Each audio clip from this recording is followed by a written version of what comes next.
오늘 말씀은 에스겔 47장입니다. 에스겔 47장 생명수 강 환상과 새 땅의 경계,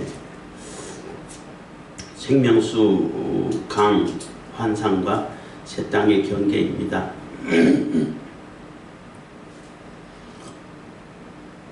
에스겔 47장은 에스겔에서 그래도 가장 잘 알려지고 많이 이렇게 설교하고 알려진 장이라고 볼 수 있어요. 그런데 대부분 그 의미를 제대로 파악을 못하지 않았을까 이런 생각을 이렇게 좀 하게 되는 장이기도 한데, 에스겔이 지금 계속 몇 장부터인가 지금 새하늘과 새 땅에 대한 설명을 계속 해가고 있는 거예요. 그리고 이제 그래서 47장에서는 새하늘과 새 땅, 쉽게 말하면 이제 천국이라고 말할 수 있죠. 우리가 예수님께서 재림하셔가지고 우리가 영원히 사는 그곳이라고 말할 수 있는데, 그곳에 얼마나 생명력이 넘치고 생명력이 활발하고 영생이 이루어지는가, 영원한 삶이, 영원한 생명이 이루어지는가를 보여주는 장이라고 말할 수 있어요. 그 땅을 공정하게 제비 뽑아서 이스라엘 모든 지파에게, 물론 성전을 중심으로 제사장 레위 지파까지 다 땅을 중심에, 성전 중심에 놓고 그 주변의 땅을 다 분배하고 또 왕에게도 분배하고, 그리고 나머지 12지파, 요셉 지파 2지파 해가지고 므낫세 에브라임 지파 해가지고 다 이렇게 공정하게 제비뽑아서 분배하는 그러한 모습인데, 그것은 이 생명력이 넘치고 영생이 이루어지고 성령이 활발한 우리 약속의 땅에서 모든 하나님의 백성들이 어디서나 불편함이 없이 공정하게 그 땅을 이렇게 기업으로 받아가지고 영원한 삶을 살 수 있다라는 그러한 메시지인 거예요. 그래서 성전에서부터 이렇게 흘러나간다는 얘기는, 성전은 예수님을 상징하는데, 예수님이 생명의 근원이 되신다는 거죠. 하나님이 생명의 근원이 되시고 예수 그리스도가 생명의 근원이 되시는데, 그 생명의 근원이 되신 거기서 생명수가 흘러나가가지고 온 땅을 다 아주 생명력이 넘치는 활발하게 만드는 그러한 땅이라는 거죠. 47장 1장부터 읽어가면 제일 오해가 많은, 47장에서 가장 오해하고 잘못 이해하는 것 중에 하나가, 성전에서 물이 흘러가지고 1천척을 재니까 발목에 이르고 1천척을 재니까 무릎에 이르고 1천척을 재니까 허리에 이르고 1천척을 재니까 언제 헤엄해야 되고 엄청난 많은 물이다. 점점점 하나님의 은혜가 불어나고, 우리가 발목 신앙이 있고 무릎 신앙이 있고 허리 신앙이 있고 이렇게 하나님께 완전히 맡기는 신앙이 있다, 이렇게 설교하는데, 이렇게 메시지를 전하는 분들이 있는데, 그거 오해입니다. 그런 뜻이 아니에요. 성경을 잘 읽어보시면은 무엇을 얘기하는가를 우리가 발견할 수 있어요. 성전에서 가까울수록 물이, 생명수가 조금만 있어도 발바닥에만 닿아도, 발목 정도만 와도 이 옆에서 생명의 나무가 무성하게 자란다는 거예요. 성전에서 가까울수록 조금만 생명수가 있어도 생명력은 굉장히 활발하게 이렇게 활동하게 되고 이게 작용한다는 것이 되는 거고, 멀어지면 멀어질수록 더 많아야 똑같이 생명력이 활발해진다는 거예요. 사해가 소금 프로 수가 25%나 된다고 그래요. 그러니까 일반 바다의 소금 농도가 4에서 5% 정도 된다는 거예요. 그 정도만 돼도 엄청 짜잖아.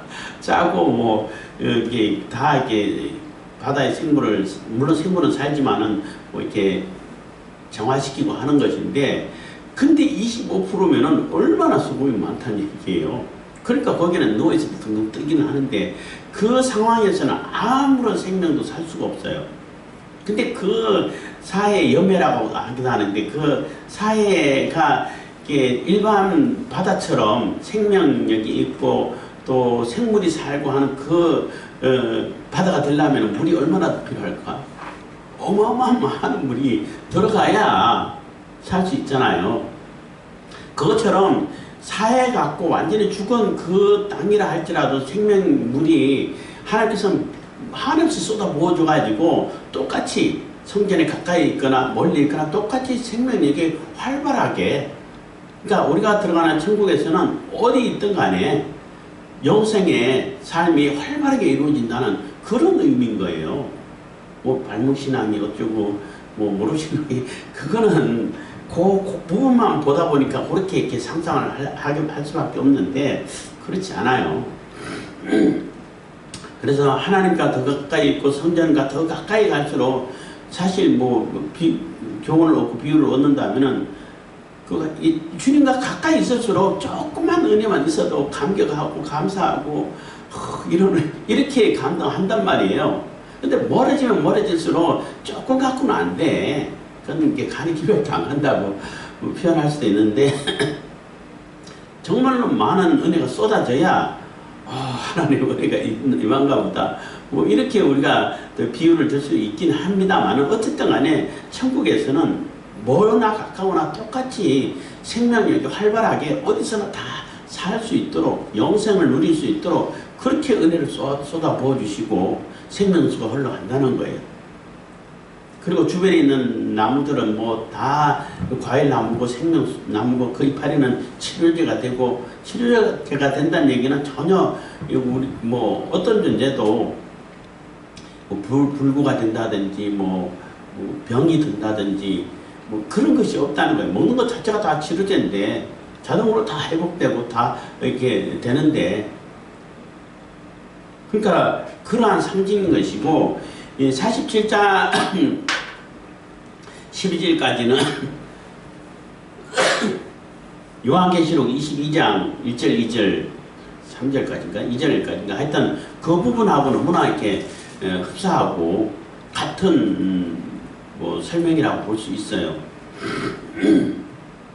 요한계시록 22장 1절 2절에 나오는 그 내용하고 너무나 흡사한데 똑같은 설명이라고 볼 수 있는 거죠. 에스겔에서는 좀 더 구체적으로 설명했다고 볼 수도 있는 것이고, 어쨌든 에스겔에서는 새하늘과 새 땅을 성전을 중심으로 제사의 활동이라든지 하나님께 드리는 제사를 통해 가지고 이렇게 새하늘과 새 땅을 표현하고 있는 거예요. 그러다 보니까 무슨 제사 이렇게 나오는데, 그런 것은 우리가 드리는 모든 예배 제사를 하나님께서는 그대로 다 받으신다는 거죠. 새하늘과 새 땅이 있기 전에는, 바벨론 포로 되기 전에는 무수한 제사가 드려져도 하나님께서는 안 받아주시고 오히려 가정이 여기셨고, 차라리 저 성전문을 닫을 자가 있었으면 좋겠다 할 정도로 하나님께서는 한탄하셨던 거죠. 그렇지만 새하늘과 새 땅에서는 어떤 모습이라도 어떤 제사라도 하나님께 다 들으신다는 그러한 의미가 들어있는 것입니다. 47장 1절입니다. 그가 나를 데리고 전 문에 이르시니 전에 전면이 동을 향하였는데 그 문지방 밑에서 물이 나와서 동으로 흐르다가 전 우편 제단 남편으로 흘러내리더라. 그래서 성전 자체가 정문이 정동쪽에 있어요. 정동쪽에 있는 것이고, 그러니까 문이 동쪽 문을 향할 수밖에 없는 것이고, 성전 제일 가까운 문은 영원히 이렇게 닫혀져 있잖아요. 하나님께서 들어오시고 영원히 폐쇄하라고 하셨고, 그래서 여기서 말하는 성전은 성소를 얘기하는 거예요. 지성소, 성소 있는 그곳에서부터 물이 흘러나오는데, 전면이 동을 향하였는데 그 문지방 밑에서 물이 나와서 동으로 흐르다가, 그래서 동쪽으로 흐르다가 제단이 있고, 그래서 제단 오른쪽으로 들어서 남쪽으로 흘렀다고 그랬어요. 그러니까 성소를 등지고 보게 되면은 제단 오른쪽은 남쪽이 되는 거죠. 그렇게 흘렀다는 얘기인 것입니다. 들어가는 방향이면은 오른쪽이 북쪽이 되는데 나오는 방향은 오른쪽이 이렇게 남쪽이 되는 거죠. 그렇게 이해를 하시면 돼요. 뭐 그렇게 중요한 것은 아니고 어쨌든 번제단을 이렇게 돌아서 그래서 제가 다 사해지고 완전히 들여진 그러한 심령에서 어쨌든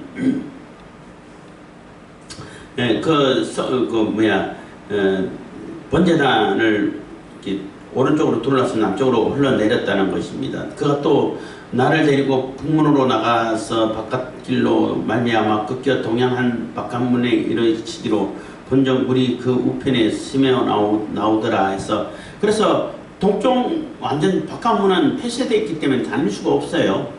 그래서 북문으로 향해서 돌아가가지고 그 폐쇄되어 있는 닫혀있는 그 문을 보았는데 그 문지방 밑으로 물이 쫄쫄쫄쫄 이렇게 스며 나오고 있다는 거예요. 칼칼칼이 아니고 쫄쫄쫄이 되는 거죠. 스며 나온다는 얘기는 물이 이게 삐져 나온다는 그런 뭐 상상을 해볼 수 있는데 그렇게 많은 물이 아니야. 그래서 발목까지 온다는 얘기도 사실은 발목이보다는 발바닥에 이렇게 닿는 물이다 뭐 이렇게 해석하는 분들도 있는데 그렇게 많은 물이 아니라는 거예요.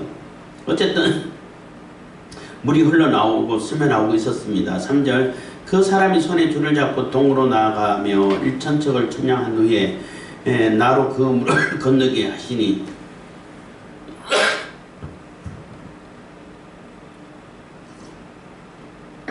물이 발목에 오르더니 해서 일천척은 대략 한 500m에서 530m 정도 된다고 그래요.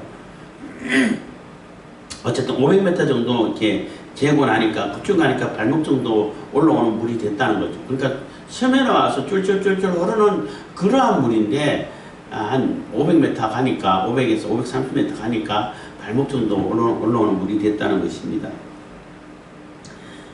다시 일천척을 청량하고 나로 물을 건너게 하시니 물이 무릎에 오르고 다시 일천척을 청량하고 나로 물을 건너게 하시니 물이 허리에 오르고 다시 일천척을 청량하니 물이 내가 건너지 못할 강이 된지라 그 물이 창이라여 헤엄할 물이요 사람이 능히 건너지 못할 강이더라. 그래서 500m, 500m 한 2km 정도 2km에서 한 2.5km 정도 가니까 뭐 어마어마한 물이 됐다는 거죠. 그래서 엄청난 물로 이렇게 커지는 것을 볼 수 있는데 그 생명수가 아까도 말씀드렸지만은 뭐 발목신앙 우리가 뭐 하나님 은혜는 있지만은 내 마음대로 다닐 수 있고 내 마음대로 하는 그러한 신앙에서 조금 더 가지고 발목 조금 하나님의 은혜의 영향을 받는 신앙이고 거기까지 하면 중심이 하나님께 드려지는 신앙이고 헤엄할 물이라 그러면 이제 완전히 하나님께 다 드려지는 그런 신앙으로 발전해야 됩니다. 이렇게 설교하시는 분들이 어렵지 않게 보게 되는데 그런 의미가 아니에요. 떨어지면 떨어질수록 물이 많아야 생명수가 많아야 생명력이 활발해진다는 거예요. 근데 강 주변에는 똑같이 생명수가 활발하게 자라잖아요. 그렇기 때문에 그렇게 오해를 하시면 안 됩니다. 어쨌든 지금 뭐 한 2km 정도, 2km 넘게 갔는데 어마어마한 물이 이렇게 쏟아져 나가는 것을 보게 되고 그 생명수가 온 사막을 다 적시고 뿐만 아니라 사해에 들어가가지고 사해도 정상적인 바다로 생명력이 솟아나고 생물이 자라나는 그러한 세계로 바뀌어버린다는 거예요. 하나님께서는 모든 하나님께서 이렇게 정하시고 우리에게 주시고자 하는 그 약속의 땅에서는 모든 것이 생명력이 활발하게 영생의 삶을 사는 진짜 영생을 경험하고 영생의 삶을 사는 그러한 곳이 된다는 거예요. 글로벌 세력들도 딥스 세력이라고 그러죠. 그런 세력들도 최종 목표가 영원한 생명, 영원한 권력이라고 그래요. 근데 영원한 생명을 사람들이 어떻게 이룰 수가 있어? 그래서 겨우 생각해낸 것이 사람들이 몸을 사가지고 갈아 끼우는 거예요. 예? 장기를 갈아 끼우는 거예요. 또 젊은 사람의 그 몸을 사가지고 자기의 뇌를 이식시킨다든지 자기 머리를 이식시킨다든지 해가지고 그래서 영원히 살려고 한다고 하는 거예요. 근데 그게 그렇게 살면 영생이 됩니까? 어마어마한 돈을 가지고 영원한 권력을 누리려고 한다는 거죠. 근데 그게 영원한 삶이 되고 영생의 삶이 되겠냐는 거죠. 하나님께서 이루어지는 영생이 그게 진짜 영생인 것이지, 사람이 아무리 흉내낸다고 해가지고 그렇게 해서 몇백 년 산다고 해가지고 그게 영생이 되냐는 거예요. 사람은 절대 이룰 수 없어요. 하나님께서 이루어주는 것이만이 진짜고 제대로 이루어지는 것이 된다는 것입니다. 6절입니다. 그가 내게 이르시되 인자야 네가 이것을 보았느냐 하시고 나를 인도하여 강가로 돌아가게 하시기로. 그래서 그 물이 어마어마하게 멀어질수록 엄청난 많은 물을 쏟아부어 주시고 생명수 강을 쏟아부어 주셔가지고 온 사방이 생명력이 넘치는 그런 강으로 가득 차게 만들어 주신 것을 보고 그것을 이렇게 설명하는 것입니다. 그래서 나를 인도하여 강가로 돌아가게 하시기로. 내가 돌아간 즉 강 좌우편에 나무가 심이 많더라. 그래서 그 강 좌우편에 그냥 나무가 빽빽하게 엄청 생명의 나무가 가득 차 있다는 거죠. 8절입니다. 그가 내게 이르시되 이 물이 동방으로 향하여 흘러 아라바로 내려가서 바다에 이르리니 이 흘러내리는 물로 그 바다의 물이 소성함을 얻을지라. 그래서 이 물은 그냥 물이 아니라는 거죠. 이 물이 흘러가서 아라바 그 광야를 다 적셔가지고 광야도 완전히 이렇게 생명력이 넘치는 그러한 땅으로 만들고, 여기서 말하는 바다는 염해를 얘기하는 거예요. 사해를 얘기하는 거예요. 거기 들어가지고 그 바다도 생명력이 넘치는 생물이 존재할 수 있는 그러한 바다로 만들어버렸다는 거죠. 그래서 그 사해를 생명력이 넘치는 바다로 만들려고 하면은 어마어마한 물이 필요할 수밖에 없는 거잖아요. 생명수가. 쫄쫄쫄 흐르는 물 가지고는 이게 들어가 봐야 배 피지도 않나. 그래서 엄청난 물을 집어넣어서라도 어마어마한 그 생명수를 넣어서라도 모든 곳이 다 생명력이 넘치는 그러한 천국으로 만드시겠다는 거죠.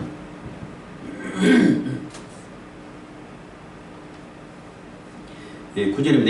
이 강물이 이르는 곳마다 번성하는 모든 생물이 살고 또 고기가 심이 많으리니 이 물이 흘러 들어가므로 바닷물이 소성함을 얻겠고 이 강이 이르는 각처에 모든 것이 살 것이며 10절 또 이 강가에 어부가 살 것이니 엔게디부터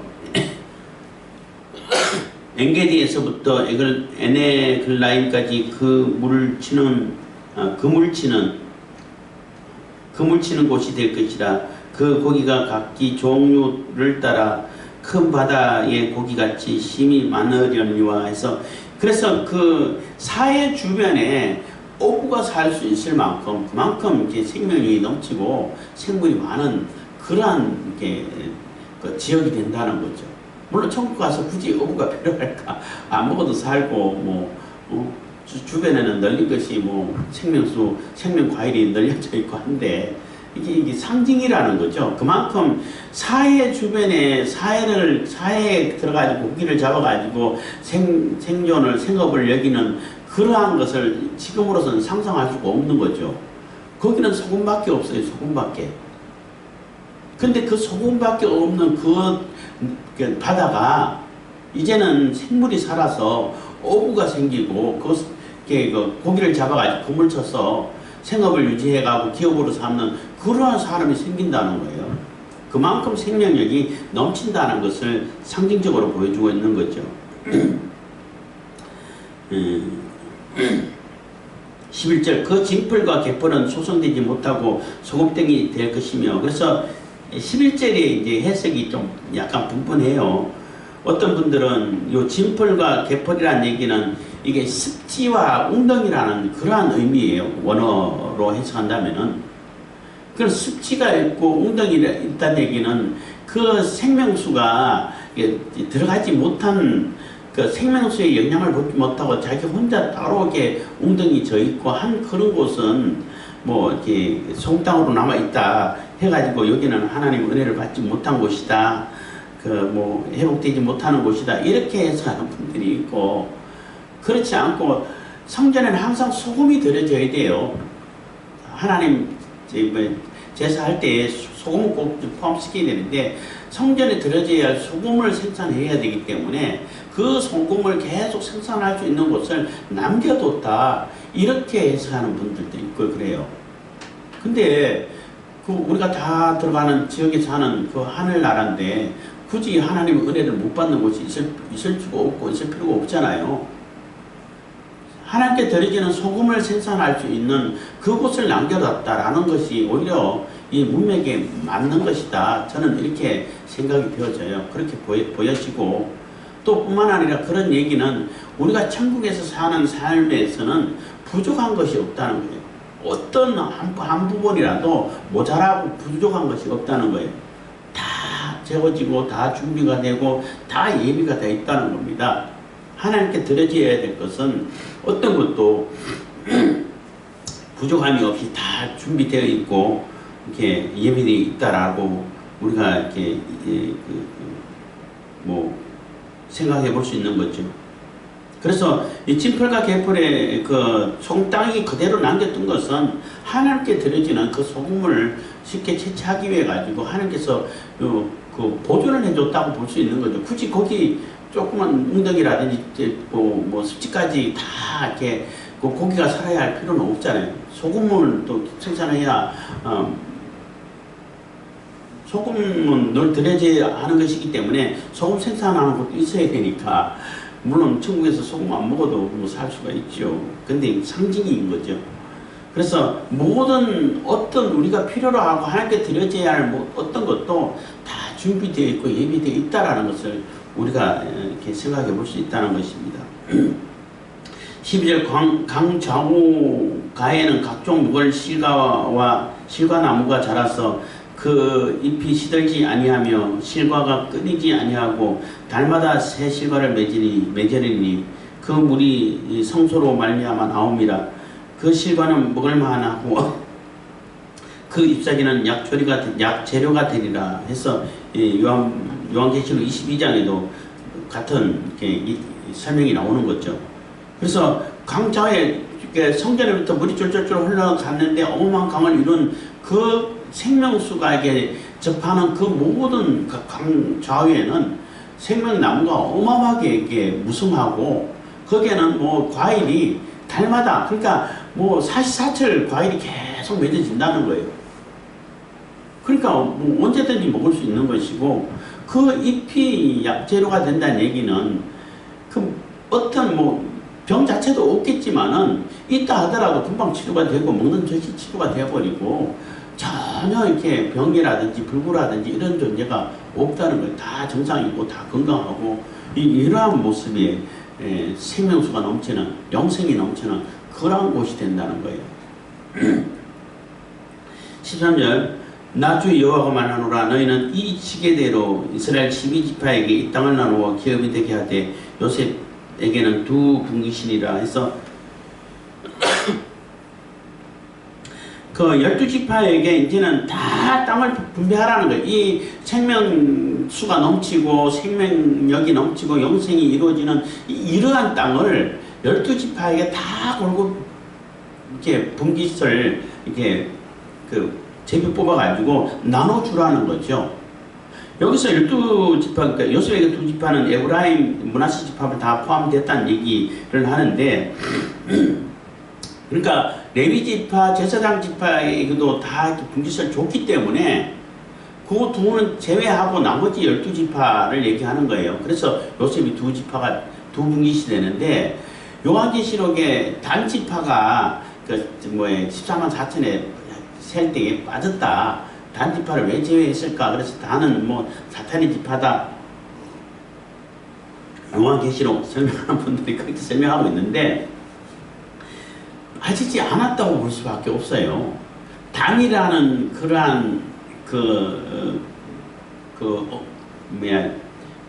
단어가 만이라고 이렇게 써져 있어요. 단을 만으로 잘못 쓰지 않았을까? 이렇게 생각해 볼 수밖에 없는데, 왜 그렇게 생각하냐면은 므낫세 에브라임 지파는 요셉 지파에 들어가 있잖아요. 그러니까 그 14만 4천을 할 때에 요셉 지파를 따로 이렇게 에브라임 므낫세 따로 구분하지 않고 요셉 지파라고 얘기했단 말이에요. 그러면 에브라임과 그 므낫세는 다 포함되어 있어요. 근데 므낫세를 또 다시 이렇게 다시 만이라는 표현으로 써가지고 만이라고 썼기 때문에 므낫세다 이렇게 생각하는데 이렇게 해석을 하는데 그게 단지파를 얘기한다고 볼 수밖에 없어요. 여기서도 12지파에게 골고루 다 분배하라고 그랬잖아요.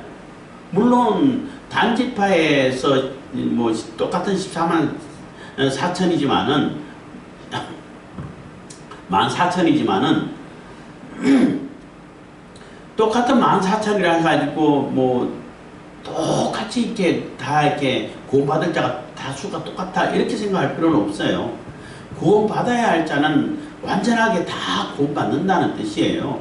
그러니까 더 많을 수도 있고 적을 수도 있죠. 유다지파는 크니까 더 많을 수 있고 많지만 하나님께서 계획하신 그 지파가 다 얘기하는 것이 그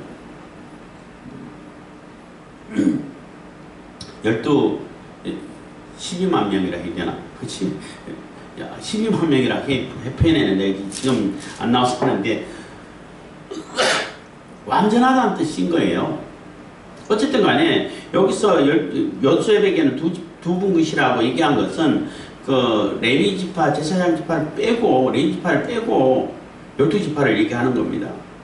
그렇기 때문에 단지파도 다 포함됐다는 것이에요.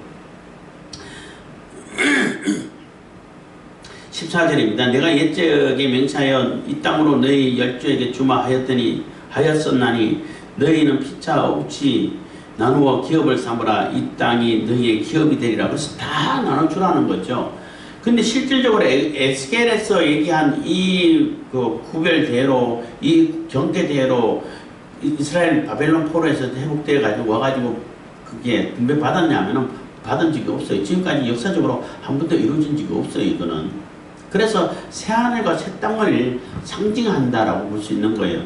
그래서 경계는 어디서부터 어디까지 했는데 그거는 그냥 하나님께서 약속하신 땅이라고 생각하시면 돼요. 뭐 거기는 무슨 뜻이고 거기는 무슨 뜻이고 그런 것까지 생각할 필요는 없고 별 큰 의미도 없는 것이고 하나님께서 약속하고 준비된 그 땅은 하나님께서 다 주셨고 그것을 생명력이 넘치고 영생이 넘치는 영생이 이루어지는 그곳을 우리에게 한 지파도 빠지지 않고 다 분배해 주셨다는 거예요. 그래서 거기서 우리가 영원한 삶을 살 수 있게 됐다는 것입니다. 기업이 되리라. 15절 이 땅 지게는 이러하니라. 북방은 대에서 헤들론 길로 말미암아 서다더기까지니 곧 하맛과 부르다며 다메섹 지게와 하맛 지게 사이에 있는 시브라임과 하오란 지게 곁에 있는 하셀 핫디본이라. 그 지게가 바닷가에서부터 다메섹 지게에 있는 하살 에논까지요. 그 지게가 또 극북방에 있는 하맛 지게에 미쳤나니 이는 그 북방이요. 동방은 하오란과 다메섹과 미길로아과 이스라엘 땅 사이에 있는 요단강이니 북편 지게에서부터 동해까지 청량하라. 이는 그 동방이요. 남방은 다말에서부터 무리봇 가데스 물에 이르고 애굽 시내를 따라 대해에 일어나니 그는 남방이요. 서방은 대해라. 남편 지게에서부터 맞은편 하닷 어기까지 일어나니 이는 그 서방이니라. 그래서 이 땅을 뭐 경계를 쭉 설명했는데 하나님께서 처음 아브라함과 그 이삭과 야곱에게 약속하셨던 그 약속의 경계를 어쨌든 약속의 땅이라는 거예요. 뭐 그만큼 가지고 전국은 이렇게 뭐 그 이스라엘 땅이 뭐 우리나라 한반도 대한민국보다도 적어요. 뭐 어떤 분은 충청 남북도를 합친 곳 그 정도밖에 안 되고 어디서는 뭐 경기도와 강원도 합친 것 요 정도 이렇게 설명하는 분들이 계시는데 별로 안 커요. 그 공만한 땅에서 뭐 우리 모든 천국 백성들이 다 살 수 있겠어요? 어쨌든 간에 약속의 땅이라는 거예요. 중요한 것은 의미는 상징은 하나님께서 약속하신 그 땅을 약속하신 백성에게, 하나님 백성에게 약속하신 대로 그대로 다 우리에게 기업으로 주시고 거기서 영원한 삶을 살 수 있도록 해주시겠다는 거예요. 그래서 약속의 땅을 약속하신 대로 그대로 하나님께서 계획하신 대로 그대로 이루시는 것을 우리가 이렇게 성경을 통해서 알아볼 수 있다는 겁니다. 21절 그런즉 너희가 이스라엘 모든 지파대로 이 땅을 나누어 차지하라. 너희는 이 땅을 나누되 제비 뽑아 너희와 너희 가운데 우고하는 외인 곧 너희 가운데에서 자녀를 낳은 자의 기업이 되게 할지니 너는 그 외인을 본토에서 난 이스라엘 족속 같이 여기고 그들로 이스라엘 지파 중에서 너희와 함께 기업을 얻게 하되 외인이 우거하는 그 지파에서 그 기업을 줄지니라. 나 주 여호와의만이라. 그래서 이스라엘 백성들에게 다 이렇게 땅을 나눠주고 하나님의 백성을 상징하는 거죠.